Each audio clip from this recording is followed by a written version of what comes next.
Majlis Raja-Raja perkenan cadangan pindaan perlembagaan berkaitan kewarganegaraan automatik.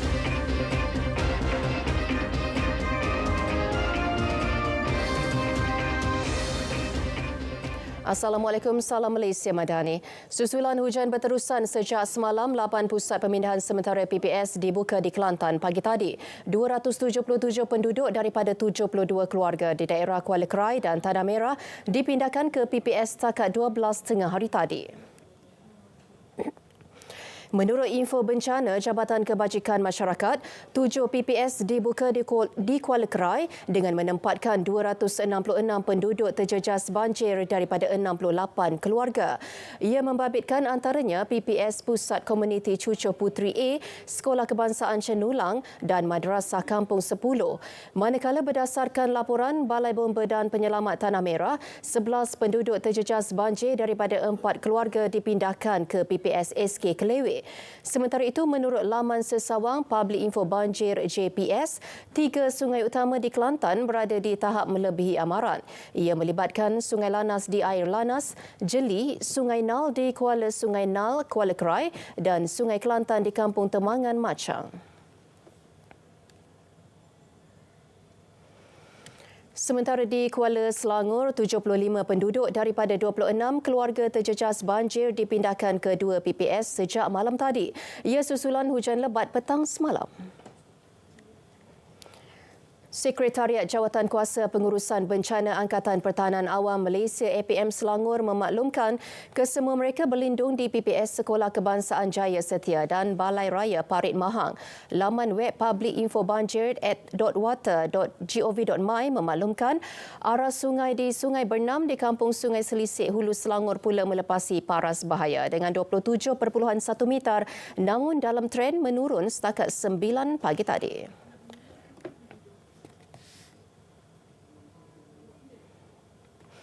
Persidangan Dewan Negara kelayakan automatik kepada anak daripada ibu warga negara antara yang diperincikan selain isu berhubung bayaran upah jahit melibatkan petugas KKM. Perkembangannya langsung bersama Syamimi Saripan. Silakan.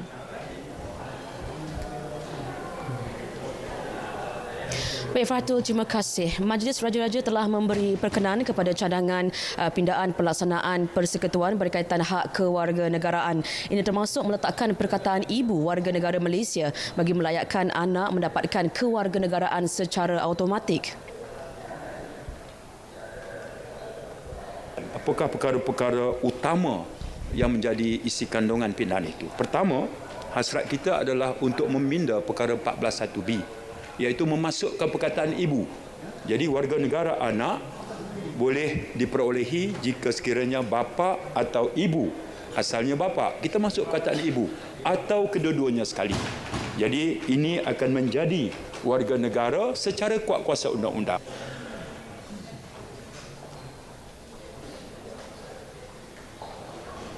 Pindaan turut memasukkan cadangan agar anak diberi pilihan untuk memilih warga negara pada usia 18 tahun bagi ibu bapa yang memiliki dua kerayatan berbeza. Manakala bagi generasi kedua dan anak angkat, permohonan warga negara perlu dibuat kepada Jabatan Pendaftaran Negara JPN. Ketika ini, draft pindaan perlembagaan itu sedang diperhalusi Jabatan Peguam Negara sebelum dibentangkan ke Parlimen. Dalam pada itu, Datuk Seri Saifuddin turut memaklumkan pihaknya sedang menguruskan 49,000 baki permohonan kewarganegaraan. Jumlah itu sebahagian daripada 140,000 permohonan individu yang dikumpul KDN sejak 2013 hingga 2023. Kekitangan dan anggota kepegawai di KDN ini, mereka sangat komited, dedikasi, dan daripada jumlah itu yang berbaki yang sedang kita uruskan adalah 49,000. 49,000. Jadi kalau saya boleh berikan keputusan dalam average 10 ke 11,000, dia akan ambil masa 5 tahun juga untuk menyelesaikan sambil permohonan setiap bulan puratanya 1,000 pula.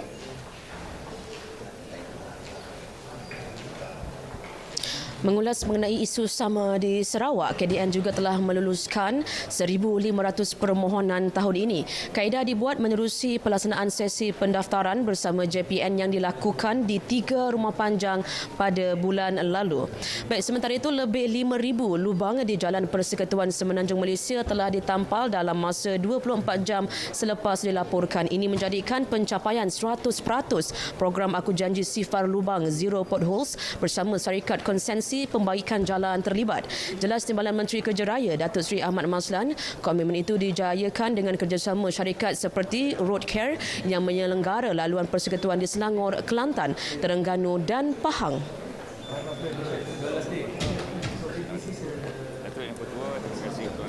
Syarikat Roadcare adalah syarikat yang mendapat konsesi untuk membaiki jalan untuk beberapa buah negeri, Selangor, Kelantan, Terengganu dan juga Pahang.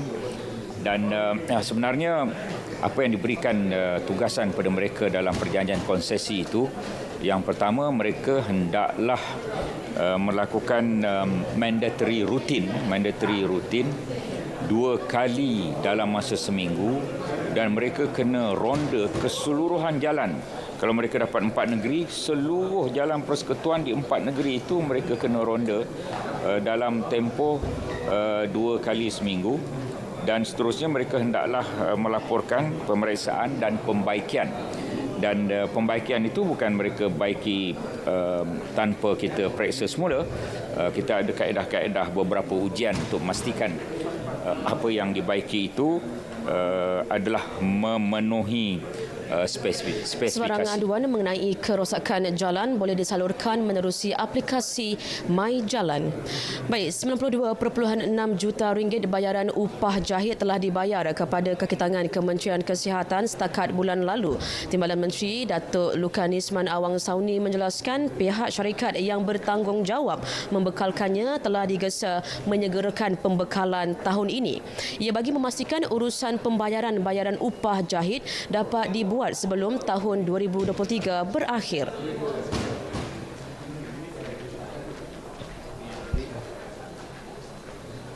Semua pusat tanggungjawab PTJ di bawah KKM telah pun mengeluarkan pesanan tempatan LO bagi maksud pembekalan kain kepada pihak syarikat dan bayaran upah jahit dibayar setelah pembekalan kain pakaian seragam selesai. Namun begitu, sekiranya didapati pihak syarikat gagal memenuhi obligasi kontrak iaitu lewat membekal kain pakaian seragam selaras dengan ketetapan kontrak, Kementerian Kesihatan boleh mengenakan penalti kepada pihak syarikat tersebut. Baik, sekian dahulu perkembangan dari Dewan Negara. Untuk perinciannya anda boleh ikuti kami di Berita Parlimen pada 10 malam nanti. Dari sungai hingga ke segara, Palestin pasti mereka. Kembali bersama Farhatul di studio. Terima kasih Syamimi. Baik, berita tengah hari berehat seketika, kembali selepas ini.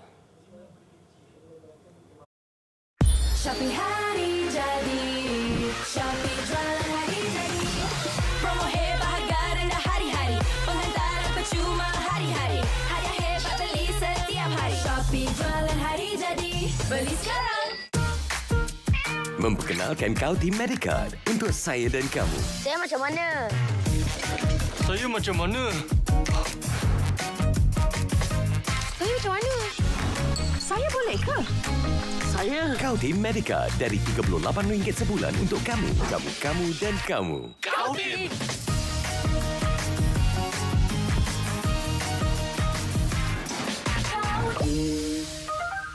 Saya macam mana? Baik, kembali kepada perkembangan banjir. Banjir gelombang kedua melanda Terengganu. Ia susulan hujan lebat sejak 2 hari lalu. Perincian lanjut bersama wartawan Siti Jamilah Hanim Jamil. Silakan.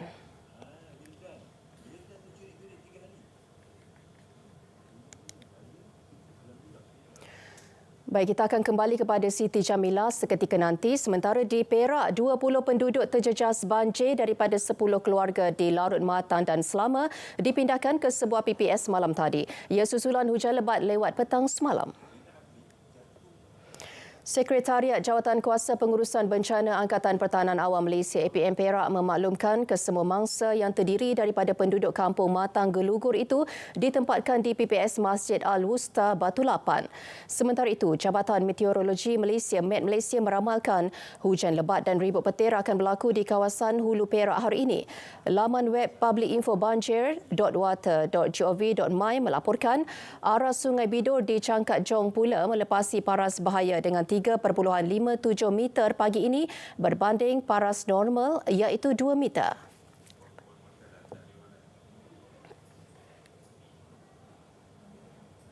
Baik, seterusnya kita akan kembali bersama Siti Jamilah. Silakan. Ya, Farhatul, terima kasih. Pada banjir gelombang pertama hari itu, Hulu Terengganu sebenarnya satu-satunya daerah yang tidak dilanda banjir. Namun bagi banjir gelombang kedua yang bermula hari ini, satu PPS telah dibuka di daerah Hulu Terengganu, iaitu melibatkan di Selkra Gunung Menerong di Hulu Terengganu ini. Dan PPS ini telah dibuka pada 10.20 pagi tadi selepas hujan yang tidak berhenti sebenarnya sejak 2 hari lalu di negeri Terengganu, di hampir ke semua kawasan di Terengganu ini. Dan di PPS ini menempatkan 85 penduduk terjejas banjir daripada 17 keluarga dan mereka kini berlindung di PPS ini. Dan Farhatul, kalau dapat saya kongsikan, ketika ini hujan sangat lebat berlaku di kawasan ini dan ketika ini agensi berkaitan seperti APM dan juga tentera serta JKM sedang menghantar bantuan bekalan kepada PPS di kawasan ini. Dan sebenarnya cuaca hujan yang berterusan ini berlaku di hampir semua daerah di Terengganu. Dan dijangkakan sekiranya hujan masih berlarutan sehingga petang ini, lebih banyak PPS sebenarnya akan dibuka di lain-lain daerah di negeri ini. Justru penduduk terjejas banjir, penduduk yang tinggal di kawasan berisiko, kawasan yang rendah, dinasihatkan agar mengikuti arahan pihak berkuasa sekiranya diarahkan untuk berpindah. Farhatul, setakat saja dapat saya kongsikan untuk berita tengah hari pada hari ini. Kembali pada anda, silakan. Baik, terima kasih Siti Jamilah. Dan seterusnya, lebih 100 pempamer mengambil bahagian dalam Karnival Barangan Malaysia 2023 yang sedang berlangsung di Putrajaya. Perdana Menteri Datuk Seri Anwar Ibrahim dijangka merasmikan Karnival petang ini. Untuk perincian lanjut di lokasi bersama wartawan Fahmi Saidi. Silakan. Baik, terima kasih rakan penyampai di Angkasa Puri. Assalamualaikum, salam Malaysia Madani. Untuk pengetahuan anda, sekarang saya berada di IOI Mall Putrajaya bersempena dengan Karnival Barangan Malaysia 2023 yang merupakan inisiatif Kementerian Perdagangan Dalam Negeri dan Kos Sara Hidup KPDN. Untuk pengetahuan anda, Karnival ini merupakan acara tahunan dan platform kepada para peniaga bagi mempamerkan produk-produk tempatan. Dan yang menariknya, Karnival pada kali ini yang berlangsung selama 5 hari bermula semalam telah pun menampilkan lebih daripada 100 pempamer yang merangkumi pelbagai produk dari seni tradisional hingga ke inovasi moden. Dan selain daripada itu, penganjuran Karnival ini juga turut mengembangkan jalinan berkolaborasi dengan rakan-rakan strategik yang berpotensi dan seterusnya mengetengahkan produk kepada rakyat Malaysia. Dan untuk pengetahuan anda, objektif utama penganjuran Karnival ini yang ingin disampaikan oleh KPDN adalah di mana produk-produk tempatan Malaysia bukan sahaja mempunyai kualiti bertaraf dunia, malah juga mempunyai potensi besar untuk dipasarkan ke luar negara. Dan saya juga turut dimaklumkan sebelum ini KPDN juga telah pun menganjurkan mini carnival di beberapa lokasi yang telah pun dibahagikan mengikut zon di seluruh negara. Dan di Putrajaya ini yang diandakan pada hari ini merupakan kemuncaknya berlangsung Karnival Barangan Malaysia 2023. Dan untuk pengetahuan anda, saya difahamkan sebentar nanti Perdana Menteri Datuk Seri Anwar Ibrahim turut akan hadir bagi merasmikan karnival pada hari ini. Jadi bagi anda yang berada berdekatan dengan Putrajaya, jangan lepaskan peluang untuk hadir ke sini kerana selain daripada pameran produk-produk tempatan, juga terdapat pelbagai aktiviti menarik yang diadakan, termasuklah jualan produk usahawan, persembahan artis, persembahan tarian dan juga yang paling menarik sekali, cabutan bertuah yang menawarkan pelbagai jenis hadiah dan juga lumayan. Jadi jangan lepaskan peluang untuk hadir ke sini dan memeriahkan lagi Karnival Barangan Malaysia 2023. Baik, saya kira setakat itu dahulu perkembangan yang dapat saya bawakan kepada anda langsung daripada Putrajaya bersama dengan Karnival Barangan Malaysia 2023. Sekian dari saya, Fahmi Zaidi. Kembali semula ke rakan penyampai di Angkasa Puri. Silakan. Terima kasih Fahmi Zaidi. Menjelang musim cuti sekolah, pemakaian pelitup muka amat digalakkan. Menteri Kesihatan Datuk Seri Dr. Zulkifli Ahmad berkata, kes COVID-19 dijangka terus meningkat disebabkan pergerakan orang ramai semasa cuti sekolah. Apapun kita perhatikan bahawa ia adalah wajar diambil perhatian. Cumanya apa yang kita saksikan dalam fasiliti kesihatan yang masih lagi rendah, terkawal. Tentunya dalam ICU kita ada satu peningkatan 1.4% saja, tak silap saya. Kadang-kadang agak sesak, setting-settingnya agak sesak gitu, very crowded. Sebaiknya kita menggunakan pelitup muka kita. Dan juga bagi mereka yang punya gejala, seharusnya menyelamatkan others dengan mereka menutup muka dan juga menghormatkan diri mereka. Dan bagi yang positif COVID, kita juga masih ada lagi kuarantin untuk 5 hari. Dalam perkembangan sama, beliau memaklumkan jumlah dos vaksin mencukupi dan kementeriannya mungkin mengeluarkan arahan mengenai dos penggalak untuk kumpulan berisiko tinggi. Beliau yang ditemui media di Perhimpunan Bulanan KKM di Putrajaya. Polis menemukan sehelai stokin semalam dalam kawasan takungan air di anak sungai berhampiran lokasi mayat kanak-kanak autisma Zain Ryan Abdul Matin ditemukan. Ketua Polis Selangor Datuk Hussein Omar Han berkata stokin itu perlu dihantar ke makmal untuk dianalisis bagi memastikan sama ada ia milik Zain Ryan atau bukan. Sejak Selasa, polis mendapatkan bantuan Jabatan Bomba dan Penyelamat serta Jabatan Pengairan dan Saliran Selangor bagi membantu menyedut keluar takungan air di lokasi penemuan mangsa untuk melihat sama ada wujud sebarang bukti baharu. Kanak-kanak berusia 6 tahun itu dilaporkan hilang pada 5 Disember sebelum ditemukan meninggal dunia berhampiran aliran anak sungai kira-kira 200 meter dari blok rumahnya di Apartmen Idaman pada keesokannya. Shopee hari jadi, Shopee jualan hari jadi. Promo hebat harga rendah hari-hari, penghantaran percuma hari-hari. Hadiah hebat beli setiap hari. Shopee jualan hari jadi, beli sekarang.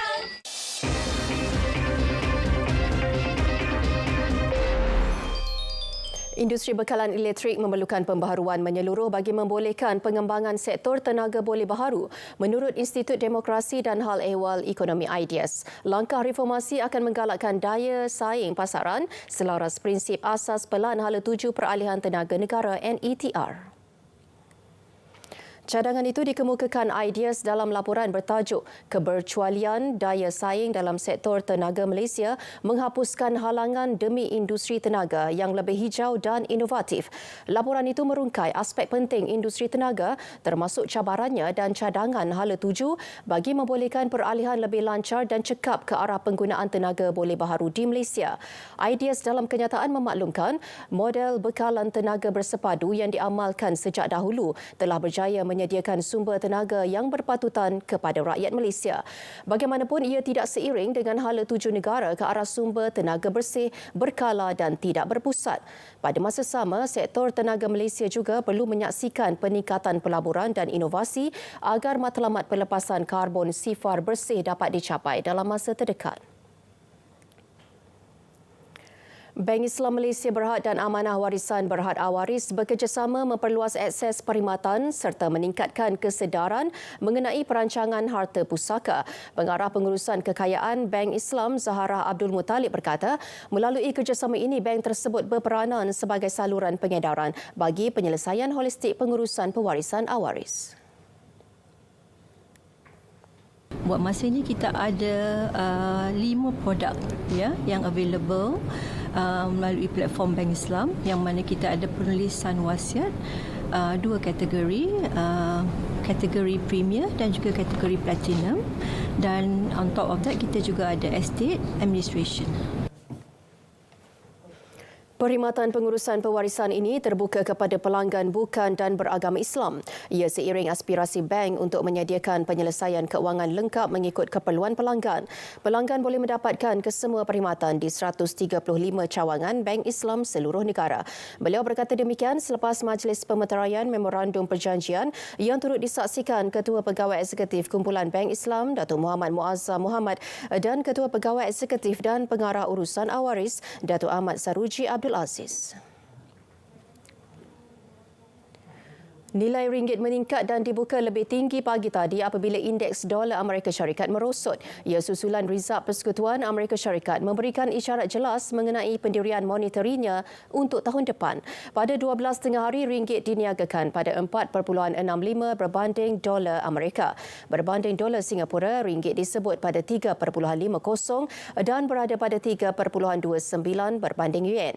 Ringgit diniagakan pada 5.89 berbanding pound sterling dan disebut pada 5.08 berbanding euro.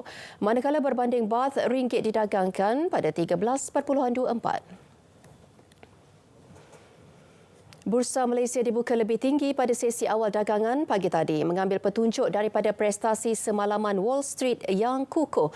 Indeks FBM KLCI naik 5.78 mata kepada 1453.82 mata setakat pukul 12.30 tengah hari.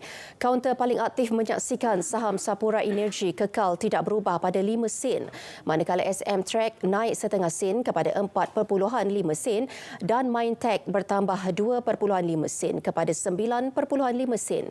Di kaunter saham paling untung, MPI naik 68 sen kepada RM27.78.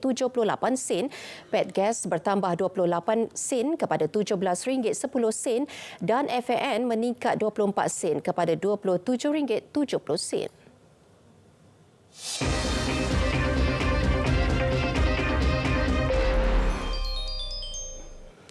Serangan Israel berterusan di utara dan selatan Gaza sehari selepas Perhimpunan Agung Pertubuhan Bangsa Bersatu UNGA mendesak gencatan senjata kemanusiaan segera di Gaza. Rakaman video yang disiarkan sayap tentera Hamas menunjukkan pertempuran sengit berlaku di Gaza dan Khan Yunis. Kementerian Kesihatan Gaza melaporkan serangan pada awal pagi ini mengorbankan sekurang-kurangnya 19 nyawa. Manakala di tebing barat, pihak berkuasa Palestin memaklumkan 2 orang terbunuh dalam serangan Zionis di Jenin. Sejak Israel menggempur Gaza 7 Oktober lalu, sekurang-kurangnya 18,608 orang disahkan terkorban. 50,594 orang lagi cedera. Terdahulu, Israel berikrar untuk meneruskan serangan ke atas Gaza walaupun berdepan dengan peningkatan desakan antarabangsa termasuk sekutunya Amerika Syarikat. Menteri Luarnya Eli Cohen menegaskan serangan akan diteruskan dengan atau tanpa sokongan antarabangsa. Beliau mendakwa gencatan senjata membolehkan Hamas kembali menyerang penduduk Israel. Presiden Amerika Syarikat Joe Biden pada Rabu memberi amaran Israel akan kehilangan sokongan Washington jika terus melancarkan serangan tanpa membezakan sasaran ke atas orang awam atau tentera. 4 Menteri Kabinet Jepun meletak jawatan hari ini. Ia susulan skandal sogokan dana politik dalam parti pemerintah, Parti Liberal Demokratik LDP. Ketua Setiausaha Kabinet Hirokazu Matsuno mengesahkan meletak jawatan bersama 3 menteri, Menteri Ekonomi dan Industri Yasutoshi Nishimura, Menteri Dalam Negeri Junji Suzuki dan Menteri Pertanian Ishiro Miyashita. Ketika bercakap kepada media, Matsuno turut mengumumkan peletakan jawatan penasihat khas kepada Perdana Menteri Michiko Yuno dan 5 timbalan menteri. Parti yang memerintah ekonomi ketiga terbesar dunia sejak beberapa dekad lalu itu berdepan dengan tuduhan sogokan sebanyak 500 juta yen.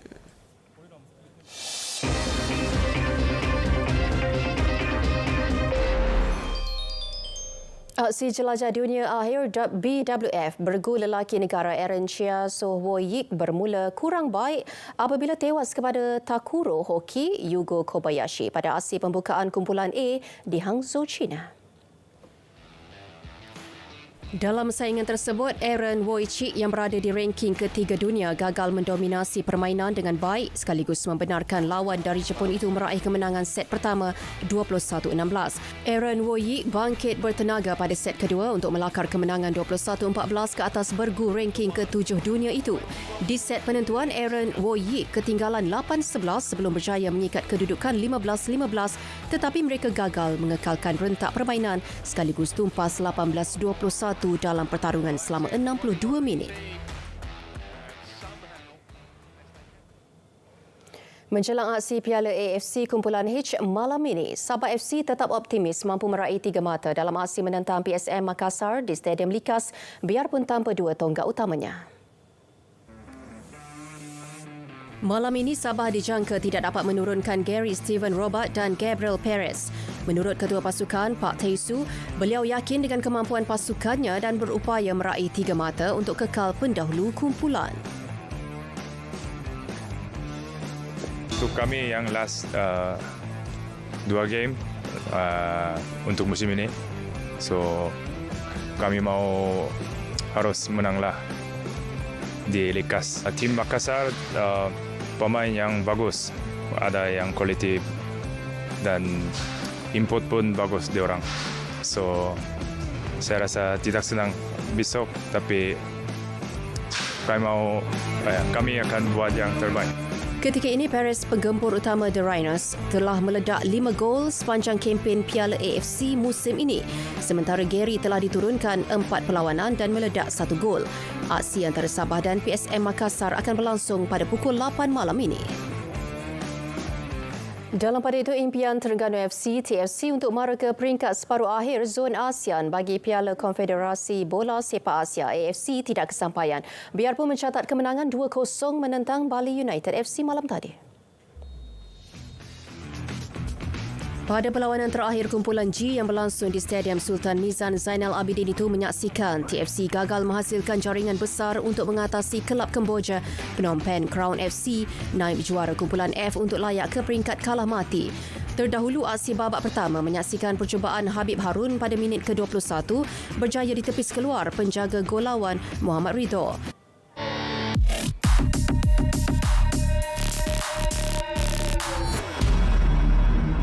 Tular di media sosial, notis penamatan subsidi diesel bermula Januari ini. Notis didakwa dipamer di stesen minyak. Dakwa notis itu, bantuan hanya diteruskan untuk pemegang kad fleet seliaan KPDN. Semakan pasukan Biar Betul mendapati maklumat yang dikongsi adalah tidak benar. Menurut KPDN, projek rintis mengkaji keberkesanan sistem My Subsidi Diesel dan kad fleet sedang dilaksana. Proses pengujian bagaimanapun tidak melibatkan pengguna kenderaan diesel individu. Justru, orang ramai terutama pemilik kenderaan yang menggunakan bahan api terbabit tidak perlu bimbang. Pengguna media sosial juga diminta tidak menyebarkan maklumat tersebut yang dikuatiri boleh mencetuskan kegusaran. Bagi mengelak berita palsu itu terus tersebar, laporan polis dibuat KPDN. Henti sebar maklumat tidak sahih.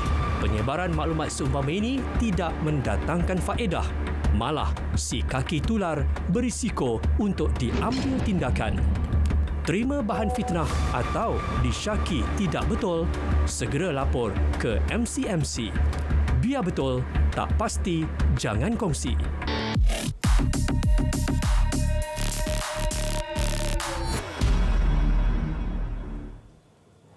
Berita Tengah Hari edisi Khamis 14 Disember berakhir di sini.